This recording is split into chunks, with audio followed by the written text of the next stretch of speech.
Welcome to the Plaid Sheep Oracle. This is a new series that I've decided to do for fun.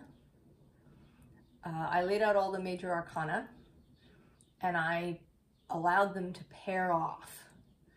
And each reading will be messages from each card, and then a combined message, and then a little bit of advice that they have. And they paired up sort of some of them in very interesting ways, some of them in ways that made sense to me, and then others more interestingly. But we're starting, of course, with the Fool, who paired up with the Emperor. And this, right, there's a lot of sense in this. They're both what I think of as Aries cards, just from different perspectives.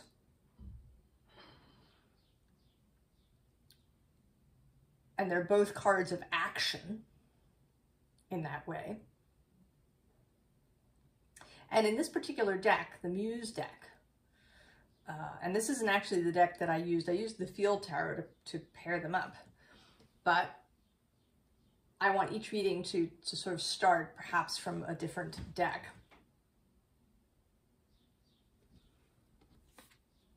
And so this Fool,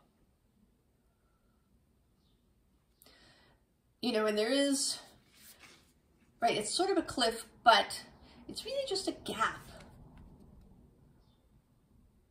right? This Fool actually can see a little bit ahead, that there is, right, that there is more land on the other side of this gap.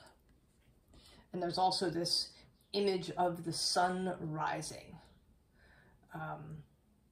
This Fool has a lot of agency. You know, it's not that he or she is strategic. This Fool hasn't made, you know, some sort of long-term plan. But this Fool is aware. There's a knowingness to this Fool in this deck.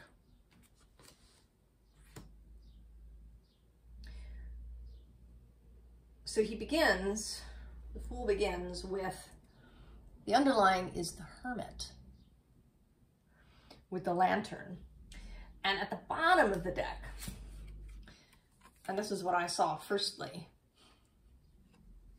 so going and looking for the Tower, not avoiding the Tower, not hiding from the Tower, not hoping that the Tower won't happen, but actively seeking the Tower.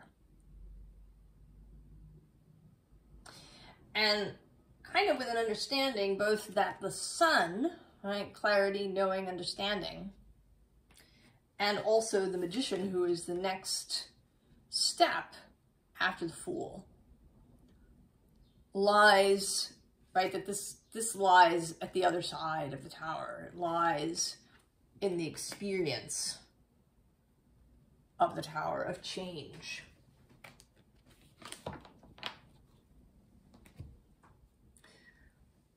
That we can't reach the Magician space if we don't accept change.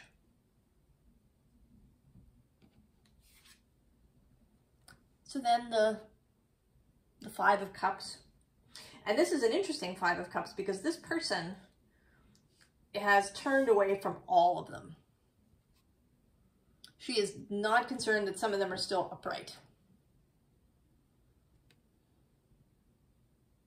All of these cups are no longer relevant. She is turning away from all of them.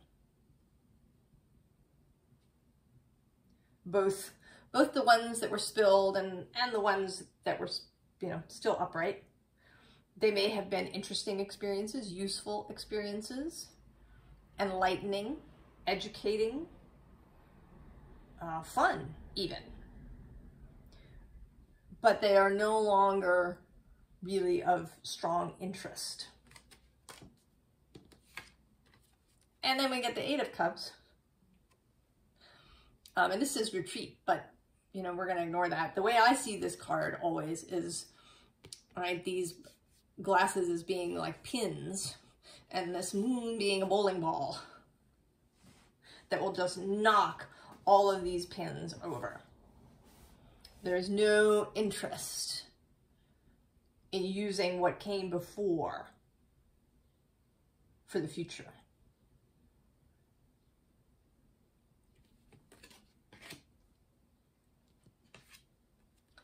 And then this Justice card, which feels today like her, right, her kind of putting that sword down deliberately, like a statement.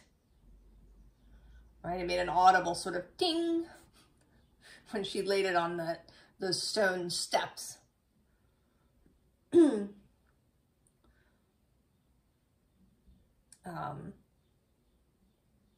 There's a little bit of something here about ritual, about doing something with deliberation, really making an active choice about it, rather than you know, just sort of going willy-nilly. Right? That's a little bit of this, right, this fool's level of maturity.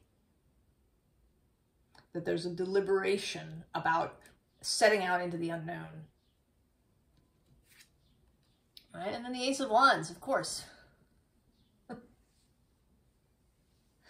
Of course. The new idea, the new inspiration that arrives when you open the door, when you make that deliberate choice to move into the future, into the new, without clinging to anything from the past. Now this card brought up something very specific when I saw it, which is the song Cabaret from the musical Cabaret. And the opening line, what good is it sitting alone in your room? Come to the cabaret. Now in that musical, the song is meant ironically, right? Because all of these people are in there, you know, laughing and drinking while terrible things are going on outside of them. But I want to divorce the song from its context. Take it literally.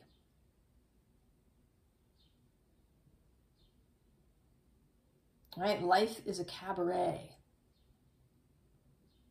that should be enjoyed, that should be danced to. And that if you sit alone in your room,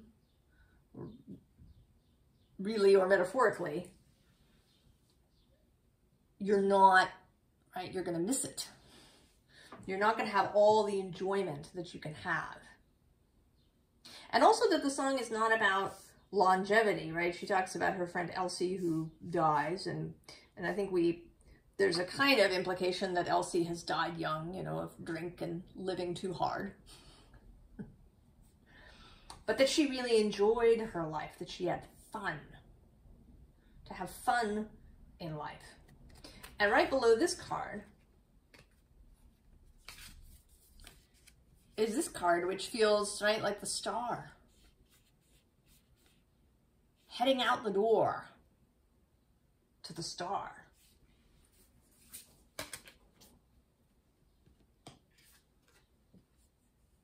And this actually feels like a baptism to me.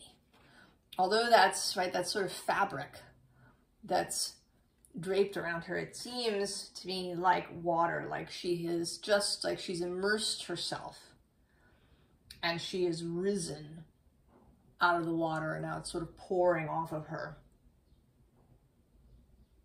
And this too is that feeling of ritual, right? The ritual of baptism, of washing away whatever came before and rising up fresh and new and ready to go. So maybe that this is advice to you, if you've come to this reading, to do such a ritual in whatever way works for you. You know, it doesn't have to be, right, in a baptismal way, but that there may be some some way. It could be that you burn something. It could be that you take a bath or a shower. Or if you have the ability to go swim in a body of water.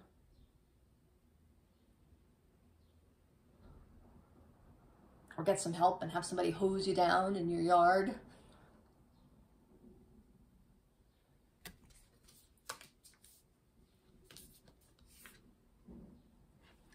And then there's this going forth.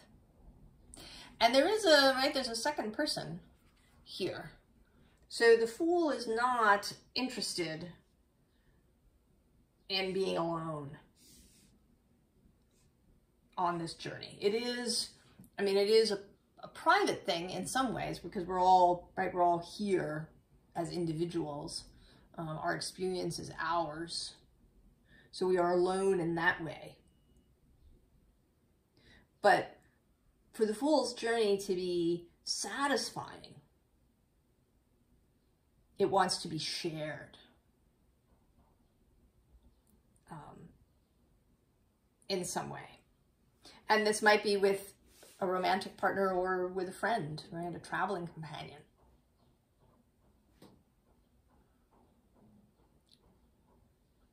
Someone who wants to join you. Maybe somebody who has already joined you.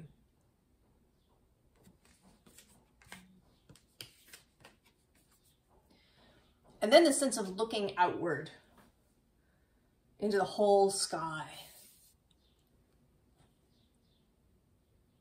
And this actually looks a little bit like sunset to me, more than sunrise. So there's also an implication of every day, right? That each day is a new opportunity, kind of, because there's a little bit of a sunrise thing happening over here in this card, and then a sunset. So that this isn't just a single moment, that one can turn this into a lifetime, that every day can have this Fool quality, that every day can be renewed,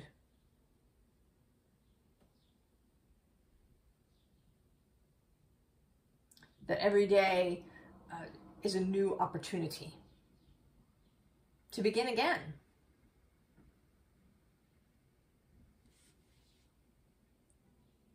So the Fool's message is certainly as I would sort of expect it to be. Although it is a little more measured, a little more mature. And then we have the Emperor, and this Emperor is not typical. Right? This is an Emperor of the dance. An Emperor of passion, a very erotic Emperor. This always looks like music and musical notes, right? That this is the flamenco, right? Very passionate, very active, filled with duende.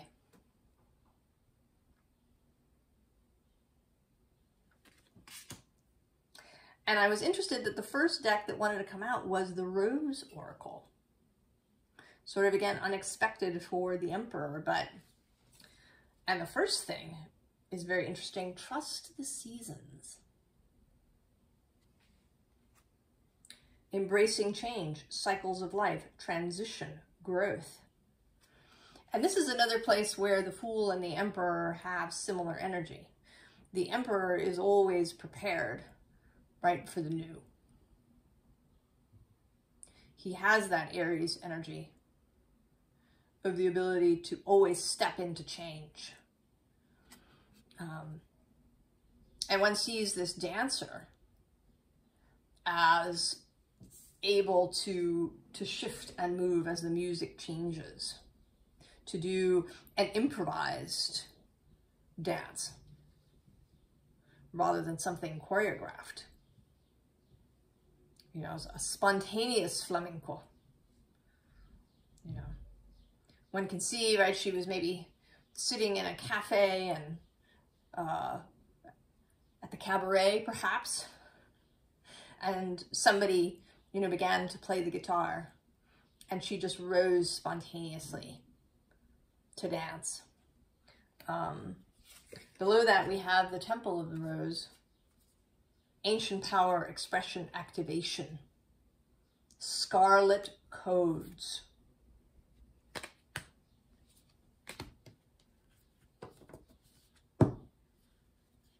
You know, another card that's here that is sort of doesn't go necessarily unless you look at it from a different perspective. It says, come to me. Attracting like a rose, receive abundance, desire. And this seems, right, more feminine, more Empress energy. But conscious, deliberate attraction, right? Like sending out a message. This is action in the mind. So active focus. And actually, this next thing here is the crowning, which, you know, in this card, it talks about birth, right? That the baby crowns as she's born. But the first thing I thought when I saw it was, right, like a coronation, the crowning of the emperor. So there's something about giving yourself authority, giving yourself the ability, the permission to seek something out, to set your mind on something, to focus, to desire, the permission to fully desire. This next card is the Holy Grail. Yes. Stop the endless searching, inner quest. But it seems more to me like that, right, that this is more ritual going on. That this person is kind of, right, like in communication with this hawk and with this deer and with the river and with the rose. That there's a very active communication going on. This is, right, action in the mind. Seeking out, focusing on. Then we have held. Sureness of the soil, unseen help, support, community. So this is important, that the emperor does not, like, right, just as the fool has this companion, the emperor is absolutely aware that they do not stand alone. Right? She is relying on the guitar player and on the audience to witness her. You know, and on everybody that has anything to do with this dance. The ground that she stands on. Her friends, her family, her coworkers, everybody who she interacts with is part of this support system. So to be the emperor is not to stand alone. And then we have the return. A new story. You decide. Alignment. It's coming together. And that also made me think of an old TV show from the 80s. Did you ever see it? The A-Team. I know they made a new version. It was terrible. And George Peppard's character in the original, one of his taglines is, I love it when a plan comes together. Right? And it is satisfying, isn't it? Satisfying when a plan really comes together. So the emperor is more strategic than this fool. The fool is aware and mindful, but the emperor does plan. The emperor makes plans, makes strategies.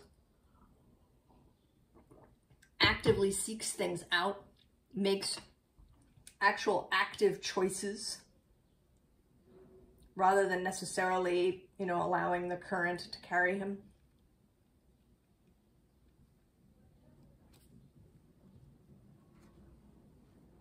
Then we have the Four of Pentacles. And it's coming out interestingly, there's this, right, digging for money, but I want to say that what you're actually digging for is the card that came out underneath. In fact, two cards that came out underneath. The Hierophant and the High Priestess. That right, if you've been efforting in your life, maybe you feel like you've been working to accumulate something, to have savings, to have, you know, stability underneath you. That what you're really seeking, or what will really give you that stability, is that inner authority and connection to your intuition and to the divine. That's where security really lies. And I'm going to go one further and say this Knight of Cups and connection to the heart. The bottom of this deck is the Seven of Cups. And it can be, right, it can be confusion, too many choices, too many options, not knowing what to do. And the way past that, right, is this inner authority and connection to source.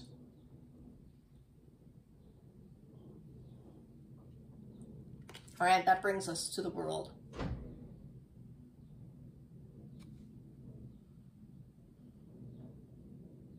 And there is this, right, this word prudence. The Emperor is prudent. The Emperor decides, chooses, does have caution, right? Is not just going to go willy-nilly into things. There's also justice repeating. And here, with this sense of conversation, right? Of relationship, of knowing that relationships are really important. The Emperor wants harmony, right? With this musical thing, right? Harmony, right? The dancer and the musician working together. That it's very important to be in communion and good communication and right relationship with people.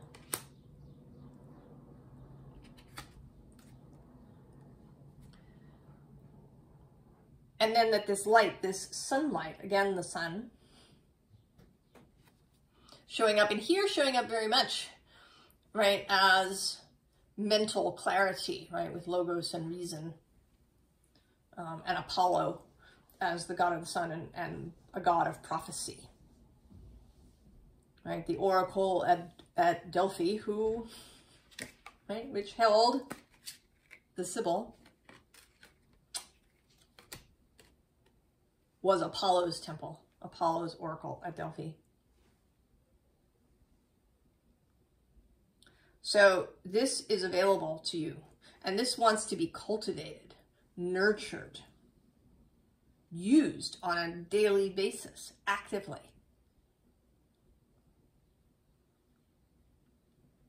Right? There are, you know, many guides and videos and books and things on, you know, building your intuition. And I think most of them would probably say, practice, practice, practice. Use it all the time. You know, start using it for small things. Like choosing a bottle of wine at the store, or, you know, deciding which route to take to work, or, right, just using it all the time.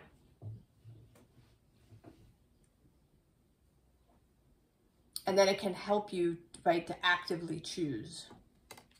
And that, all of that clarity, this right? This prudence,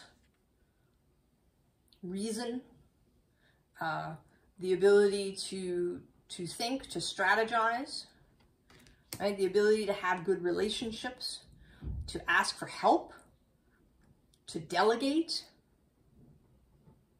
right? Seeking out clarity.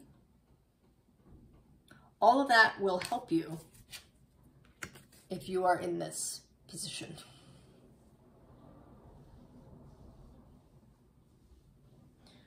Right? This is how the Emperor stays out of this mental prison.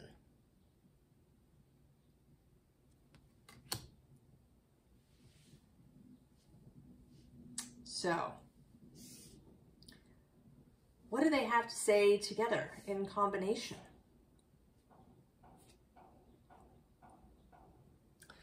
If you're feeling kind of in this space, the Seven of Cups nebulous, you know, it's hard to, right? Like, it's kind of hard to know what's going on in this card.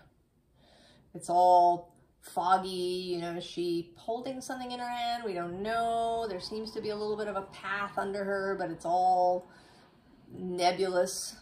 You know, even in bright sunlight, things are unclear in this card. And then below that is this very, the word I think I want to use is indolent Empress. Right? And she's kind of gotten stuck to her throne. Maybe she's bored. She feels a sense of apathy or ennui. And then below that is the Nine of Swords. That up in the middle of the night. Mind filled with sharp thoughts. And then also the Nine of Wands. Feeling like you've come to the end of your rope. And the Three of Swords. That open heart space. And the Ten of Wands, right? There's this whole stack, right, of burning up.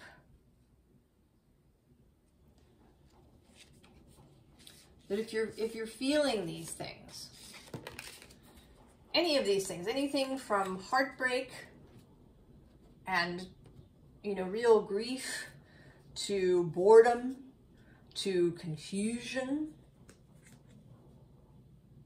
But what you have at the bottom of the deck, the Nine of Cups and this heart knowing, the Two of Cups, all the relationships that you have in your life that you can turn to. And then the Emperor shows up. Right? The active principle. The ability to choose. Although with the Fool energy, there is this sense of just setting off into the unknown. You know, kind of Bilbo running out of his house without pocket handkerchiefs. There are always, right, there are choosings. The Fool will come to a crossroads where he will choose one way or the other. You know, he'll meet people and make choices about who to form a relationship and who not to. Even the Fool makes choices.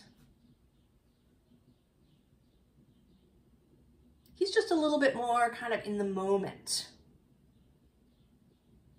than the Emperor. The Emperor does, right? The Emperor has this feeling of having a plan. Right? Like a real, you know, forward-going plan. It's a little bit, right? If you're traveling, you know, you could just go and, you know, rent a car and just travel from town to town without really knowing. Or it's having an itinerary, right? You're going to hit these towns because you know there's things in them that are of interest.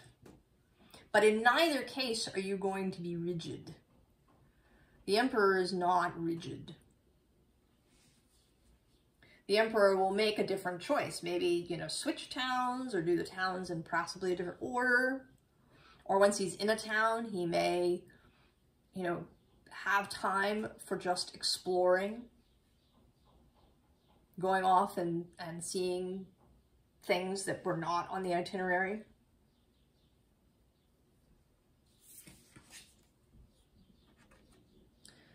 So Seven of Pentacles, this, you know, it could be that you're just trying too hard, that you're pushing yourself in ways that aren't useful, that you're forcing yourself to do things that are not in alignment, or that you, right, that you haven't gotten yourself into alignment before doing them. That's when you have to force yourself.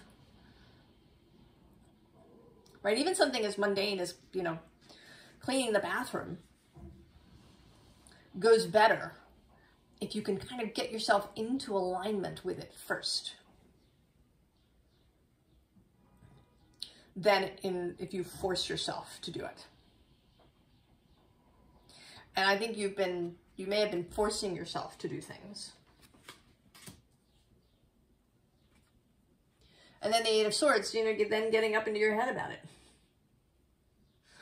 And it's difficult, you know, or almost, well, I don't know if it's impossible, but it is tricksy to not think about things.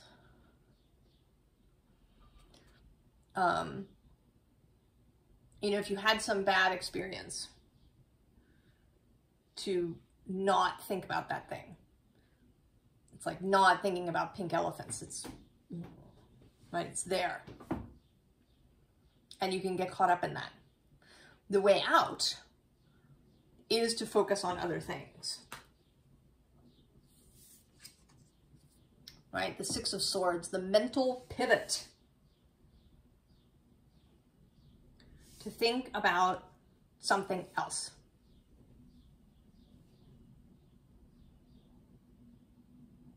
And maybe, right, if you're an Abraham watcher, you may have heard them talk about, right, getting general. If you're down a really specific, nasty road, the first pivot may have to be really general. And then you can get more and more specific as you focus in that new direction. And it sounds, I don't know, formulaic or trite or something. But from my personal experience, it works. It works to change your direction. And the trick is to do it every day.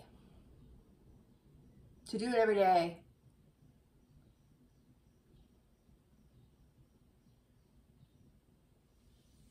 And then, right, this light grows stronger and stronger as you really change, solidly change direction.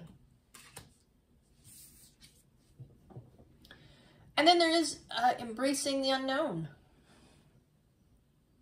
I mean, both of these figures embrace the unknown. The Fool, because, right, that's the excitement. Right? That's the whole reason for the Fool's existence, right? Is to step out into the unknown, the unknown. And for the Emperor, it's also interesting, right? You don't want to do the same thing over and over again.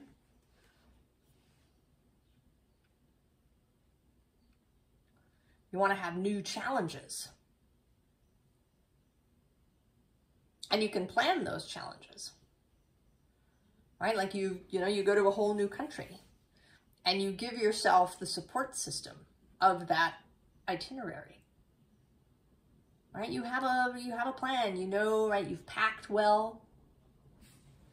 You have, you know, relevant phone numbers and addresses, you know, where your country's consulate is, if you need help in this new place. You have maps and things, right? You set yourself up. And I think that you can decide, maybe even on a day-to-day basis, perhaps, which energy you want to live with more. With this Fool energy or with this Emperor energy. And maybe, you know, one is, you know, constitutionally more comfortable for you or more interesting. Or it may be the different sections of your life. You know, maybe when you travel, you really, right, you like the Fool thing. But, you know, when you're in your work or your job, you're more in the Emperor energy.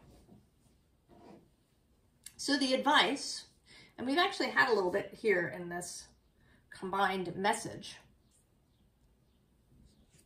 but right, if you're in this, if you're sitting alone in your room, go seek out the Tower. Go seek out the Tower. Go seek out some change, something that's out of your comfort zone. Right, below that is the page of inspiration, right? Receiving a message, and then actually the Magician.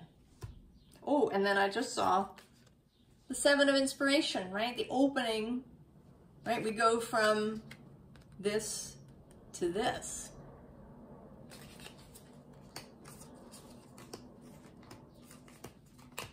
And the bottom of the deck, no surprise, is the Muse of Inspiration.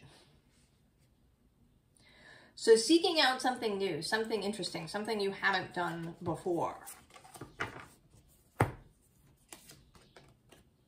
The Wheel. Leave some things up to chance. Don't try to plan everything down to the last detail.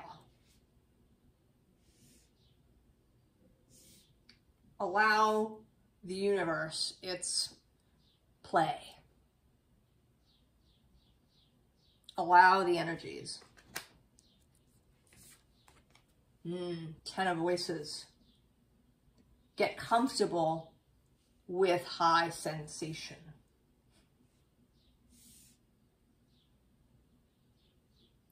Get comfortable with intense experience. And you do this as slowly as you need to do. This is not advice to go and throw yourself into the deep end of the pool. But you need to do it.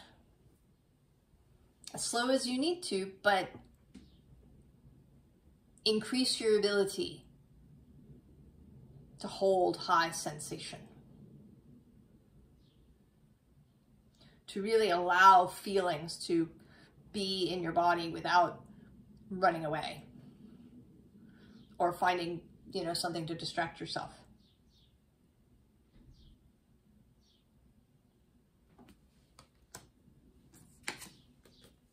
And then the Empress.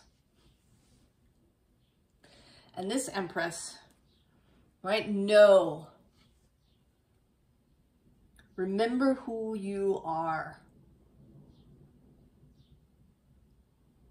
Remember that while you are human and here in this physically focused place, that at the base of it, you are this soul energy vibrational being, right? That contains all of these energies,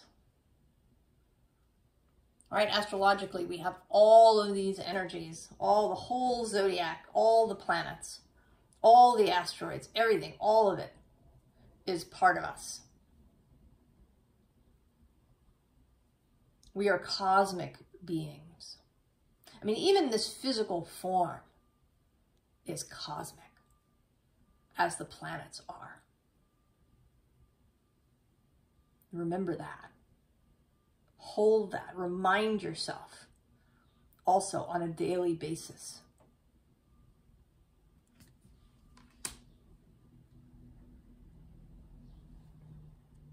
So I hope this was interesting, useful, fun. We will continue on with